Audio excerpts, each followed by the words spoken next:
أعوذ بالله من الشيطان الرجيم بسم الله الرحمن الرحيم الحمد لله رب العالمين من Cheikh Omar Faye maa ñëw di ekkati kàddu jëmale ko ci suma mbokki Gambian si diis na lool sax pour ma ekkati kàddu gi gannaaw bu ma bindeen leetar ba am kàddu yu ma ekkati lu suma baax sax maay faral di wax ci yu demee nii waaye am na nit ñu bari ñoo xam ne sàkku nañ ma pour ne jamono dafa jafe-jafe boo xam ne su wax jotee dafa am ñoo xam ne lum bon bon su dee ñaar ñetti minute ñeneenti minute la ñu ekkati seen kàddu ndig seen kàddu mun naa am mu jëriñ kon maa ngi jéggalu ci li ma ekkati kàddu dina am ñoo xam ne gërëm nañ ko dina am lenn ci ñu ma jege sax ñoo xam ne suñu amoon li leen gënal dama noppi duma wax ñooñu itam maa ngi leen a jéggalu respecté naa seen opinion waaye ëllëg si biir daal bëgguma am guiltiness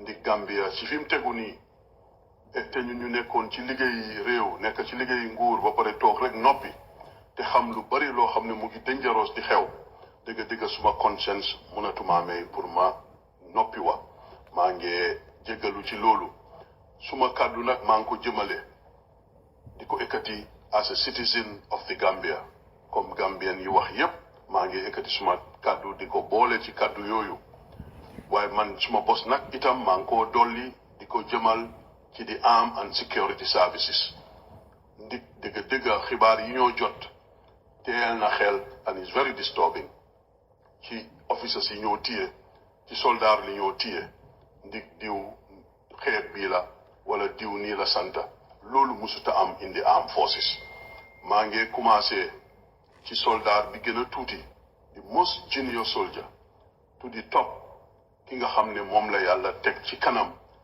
muy koo xam ne dama liggéeya moom ay ati at muy di Chief of Defence Staff Lieutenant General Ousman Badjie liggéey naa moom man maa officers yu bari yu nekk America ak Europe ak ci àddina bi ak other ranks yépp liggéey nañ yundum ñun ñëpp ànd nañ dem Kudang nekk fa ay at nekk fa together as one family ndig army bi ci loolu lañ ko tabaxee army boo gis dañ ko tabax ci mu protect life and property and protect the integrity of that country and the constitution kon maa ngi ñaan General Ousman Badjie xam nga ma xam la raka nga ci man nit ku baax nga yow ay professional officer yàlla dénk na la tey yow yaa jiite di armed forces yow yaa jiite army bi ñu ngi laa ñaan yow yaa yeneen senior officers yi nga nekkal ngeen dimbale di population affaire bi daw na yaram nit ñaa ngee daw di génn Gambia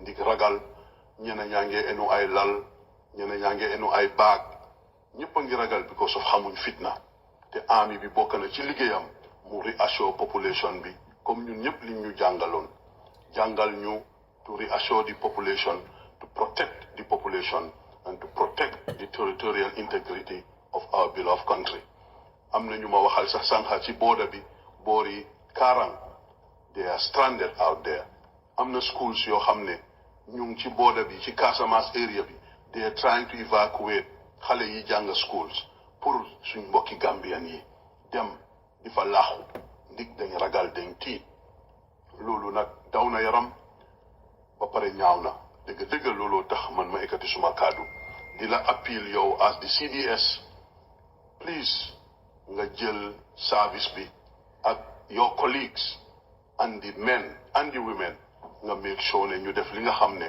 moo tax taxpayers yi di leen doon fay at yi yépp ngeen nekk ay professional army boo xam ne yéen a ngi dem peacekeeping all over the world ñu respect Gambia respect the armed and security services.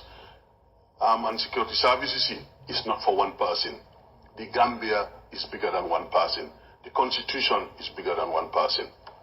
And Ousman, your kids are watching you. Your families are watching you. The Gambians are watching you. The world is watching you. And most importantly, the God Almighty, as says in the Holy Quran, Inna Rabbaka labil mirsad. Allah is a witness to everything. I'm appealing to you as a brother and as a former colleague, somebody who has worked with me in Kudang for years, in Charlie Company with our colleagues, officers and men. Please do the right thing so that tomorrow the armed forces will continue to be an envy, not only to the Gambia or to Africa, but to the whole world. Mange delu di appeal, the Deputy Chief of Defense Staff, General Yankuba Dramé, nit ku baax ñun ñëpp ñoo nekkoon yundum ñu xam la ci diine ñu xam la ci ragal yàlla General Dramé dimbalantale ak CDS bi ak yeneen officers yi ngeen protect Gambia ngeen dimbale nit ñi ngeen reassure nit ñi be loyal to the constitution, be loyal to the people of the country, make sure you protect life and property. And General Saul Badjie, respecting you, General, you are my brother, we've been together for long. When I returned from the United States between 2005, we were together when I was DPPR, we were always together. You are a fine person, a fine officer, very hardworking, very respectful. Mangla advise you and your men and your women, all those under your command, continue to be professional, protect life and property, protect the constitution, and know that God is watching, Suleiman, your family is watching, the world is watching, and your taxpayers are watching. Most important, Gambians, to protect the dignity of that country and the life and property. Come January 18th, from midnight, moving towards 19th, the entire allegiance shifts to the new commander-in-chief, who is President-elect Barrow. From then, all the allegiance should shift to him, because mom la Gambians votal, the majority of Gambians sen will moyne ñom ki lañ wax te ñun ñep all the government institutions, armed and security services, the entire country, the entire machinery should shift allegiance and loyalty to President-elect Barrow come midnight the 18th towards the 19th. So Mafatalila, as a brother, you're a very respectable officer. Make sure you get them to the right way and do the right thing, so that you will continue to be a pride, not only for the Gambia, but you will be part of a very dignified armed forces. Anywhere in the world, you will be respected, you will be recognized, and most importantly, the Gambian taxpayers will respect you. Please remember, whatever you do, do it with dignity, do it with your professionalism, and prepare so that we can have a peaceful transition, inshallah, for the country. The Gambia is bigger than an individual. On the 19th of January, all the allegiance constitutionally should shift to President-elect Barrow and the coalition, because the Gambian people have spoken. Dara neka luma pour ma wax li. I am just telling you the truth, my brothers. I don't want tomorrow for the world to look at you and you will be in the wrong side of history. General Dramé, when you came to Washington, we've always talked about Inna Rabbaka Labil Mirsad. It is Allah subhanahu wa ta'ala who is a witness to everything. And General, you also know, we've talked about that hadith before, me and you, both in New York at the UN in your office and in my office in Washington, because we always discuss about Islam. I know you're interested in Islam. Is that kullukum ra'in wa kullukum mas'ulun an ra'iyatihi. Ñun ñëpp ay sàmm lañ te ëllëg si biir yàlla dina laaj ku nekk li nga doon sàmm. Soo nekkee président sàmm nga dinañ la laaj sa président si naka nga ko doxalee.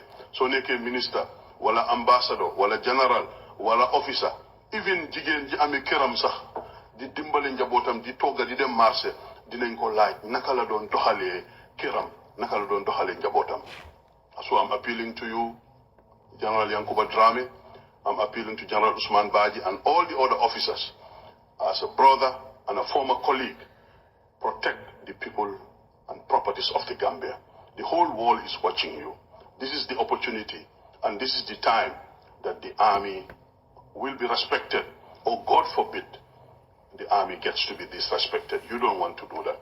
Sen njaboti di len seet, sen mbokka yi di len seet. Please do not allow that to happen. Again, let me tell you, protect len sen colleagues yi, protect len the government of the day, because ñoom ñoo fa nekka. President Jammeh ak government am do the right thing. But come January 19th, the will of the Gambian people should be respected. Sen allegiance shift, ngeen respect the outgoing president, but ngeen respect the incoming coalition and the president-elect.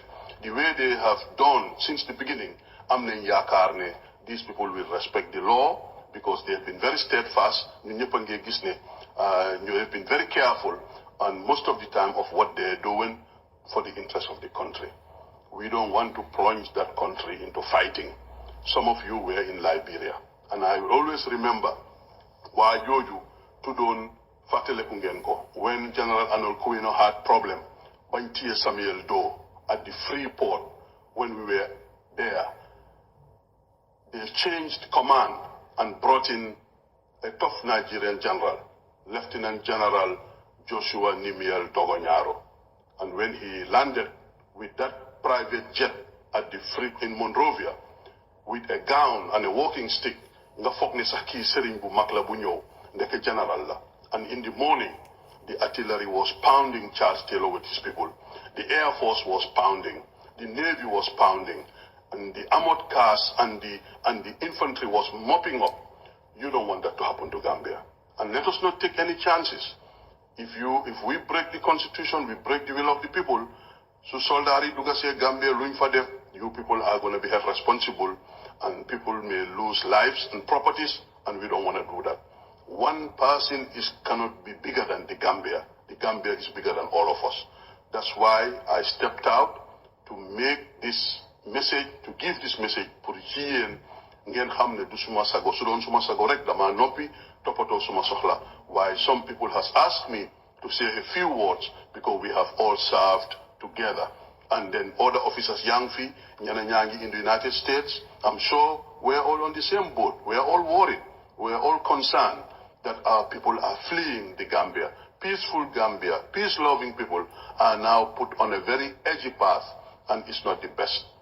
That's why ma génn si pour wax yéen and the other officers ñi fa nekk ñëpp du ma mën a tudda ñëpp waaye yéen xam ngeen ma man xam naa leen. Some of them are very young. They have not witnessed the hostilities and the issues relating to peace enforcement or occupation or invasion. Yooyu yëpp na ngeen ko moytu ñu bàyyi ko xel. Loolu rek a tax as a citizen, as seen mbokka, as a former colleague, ma ne xaaral ma ñëw ma siyaare yéen ne leen, let us protect the integrity of the armed forces. Let us protect life and property, and let us reassure the population that this is a professional army who is going to do the right thing. So lii laa doon wax neexut. If I have said anything that is wrong, that's not my intention. Maa ngi jéggalu ci ñi ma déglu. Su ma waxee lu baax, it's the guidance of Allah subhanahu wa ta'ala, ndimbalal yàlla la. But I am worried about what's going on back home. We're getting a very disturbing informations that are coming on the ground.